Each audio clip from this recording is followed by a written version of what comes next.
নিয়োগ দুর্নীতিকাণ্ডে 180 degree U turn, Kuntal ঘোষের কণ্ঠে এ কার নাম? বিগত বেশ কিছুদিন ধরেই বিভিন্ন সময় একের পর এক নিয়োগ দুর্নীতি নিয়ে অভিযোগের তোলপাড় হয়েছে পশ্চিমবঙ্গ। যতদিন এগিয়ে চলছে ততই প্রকাশ্যে আসছে একের পর এক তথ্য। নাম জড়াচ্ছে একাধিক হেভিওয়েটের। পার্থ চট্টোপাধ্যায়ের ঘরে বৈঠক করেছিলেন কারা, সে সংক্রান্ত তথ্যও বেরিয়ে পড়েছে।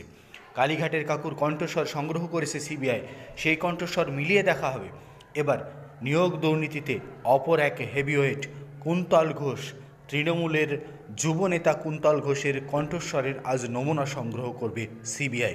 কণ্ঠস্বরের নমুনা সংগ্রহ করে মিলিয়ে দেখা হবে, আর তারপরে বড় মাথার কলার ধরে টানবে সিবিআই।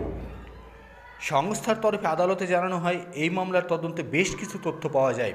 এবার সেই তথ্যগুলি যাচাই করতে তারা উদ্যোগী হচ্ছে, আর সেটার জন্য দরকার কুন্তল ঘোষের কণ্ঠের নমুনা। এদিন সিবিআইয়ের তরফ থেকে বিচার ভবনে এই সংক্রান্ত আবেদন জানানো হয়, অনুমতি দিয়েছেন বিচারক।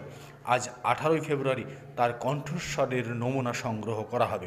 কুন্তল ঘোষের কণ্ঠস্বর মিলে গেলেই এবার তার সাহেবের কলার ধরে টেনে হিঁচড়ে তিহারে নিয়ে যাওয়ার ব্যবস্থা করবে সিবিআই।